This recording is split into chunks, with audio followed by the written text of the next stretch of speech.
హైడ్రా కూల్చివేతల భయంతోనే ఆమె బలవన్ మరణానికి పాల్పడింది అంటూ కుటుంబ సభ్యులు ఆరోపిస్తున్నారు.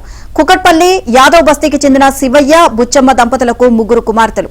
పాల వ్యాపారం చేస్తూనే పలు ప్రాంతాల్లో ప్లాట్లు కొనుగోలు చేశారు. ఇక ఆడపిల్లలకు పెళ్లి చేసిన తర్వాత ఒక్కొక్కరికి ఒక్కో ఫ్లాట్ ఇచ్చారు. నల్ల చెరువు పరిసరాల్లోని వెంకట్రావు నగర్, శేషాద్రి నగర్ లోని ఆ స్థలాల్లో ఇళ్లు కట్టించి అద్దెకు ఇచ్చారు.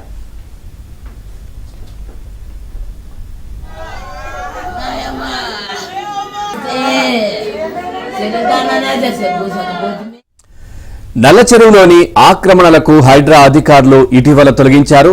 చెరువు పరిసరాల్లోని ఇతర నిర్మాణాలను కూడా హైడ్రా కూల్చివేస్తుందని జోరుగా ప్రచారం జరుగుతోంది. దీంతో తమ ఇళ్లు ఎక్కడ కోల్పోతామోనని బుచ్చమ్మ తీవ్ర మనోవేదనకు గురైంది. ఇళ్లు కూల్చేస్తే బిడ్డల పరిస్థితి ఏంటని భయాందోళనకు గురైనట్లు తెలుస్తోంది. ఈ క్రమంలోనే బలవన్ మరణానికి పాల్పడింది. బుచ్చమ్మ ఆత్మహత్య వివరాలు వెల్లడించేందుకు కుకట్పల్లి పోలీసులు నిరాకరించారు.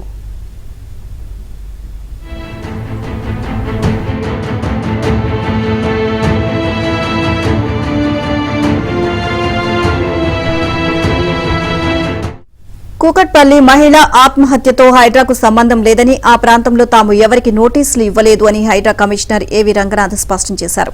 కూకట్పల్లి ఇన్స్పెక్టర్తో మాట్లాడి ఆత్మహత్య వివరాలు తెలుసుకున్నామని ప్రకటించారు. కూకట్పల్లిలోని చెరువు ఎఫ్టీఎల్ కు దూరంగా వారి ఇళ్లు ఉన్నాయని, ఇళ్లు కూల్చివేస్తారు అన్న భయంతో కుమార్తెలు తల్లిని ప్రశ్నించినట్లు తెలిసింది అన్నారు. ఈ క్రమంలోనే మహిళ ఆత్మహత్య చేసుకుని ఉంటుంది అని పేర్కొన్నారు. రాష్ట్రంలో జరుగుతున్న ప్రతి కూల్చివేతను హైడ్రాకు ఆపాదించడం సరికాదు అన్నారు. హైడ్రాపై భయాందోళనలు సృష్టించేలా సామాజిక మాధ్యమాల్లో ప్రచారం చేయడాన్ని మానుకోవాలి అని కోరారు.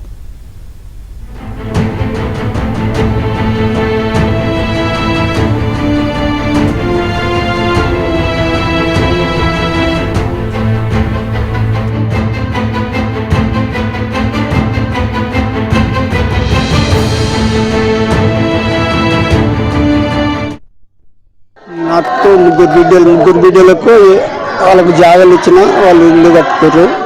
పక్క వాళ్ళది మన కూలగొట్టిదని మనస్తత్వంతో మాది కూడా పోతుందని ఊరు కట్టుకో. ఇద్దరం మాట్లాడుకోవాలి. ఇట్లా మనం పోతే ఏం చేయాలి, కట్నం గురించి ఇచ్చినాం కదా, పంచుకొని జాగిస్తే వాళ్ళు ఇల్లు కట్టుకునే దానికి ఇప్పుడు పక్క వాళ్ళది గోల కొట్టారు కదా, మాది కూడా గోల కొడతారు కదా అంటే నోటు మాత్రం చెప్పారు, మీది కూడా తీసేస్తాం మనం.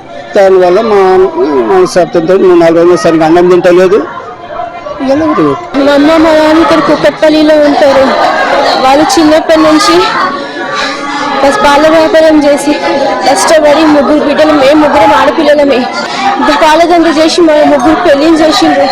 మాకు ఫ్లాట్ ఇప్పించిండ్రు. ఆ ఫ్లాట్లలో ఇల్లు కట్టించిండ్రు. ఆ కిరాయితోనైనా నా బిడ్డలు బతుకుతారని మా గురించి ఆలోచించి. కానీ ఇప్పుడు హైడ్రా వచ్చి అన్ని చుట్టుపక్కల ఇల్లు అన్ని కూలగొడుతుంది. ఆ కూలగొట్టేసరికి ఇవి పోతాయి, ఆ ఇల్లులు పోతాయి అని అక్కడ ఉన్న వాళ్ళందరూ అలా ఇలా చెప్పడం వల్ల మా అమ్మ టెన్షన్ తీసుకొని దానివల్ల ఇలా సూసైడ్ చేసుకుంది.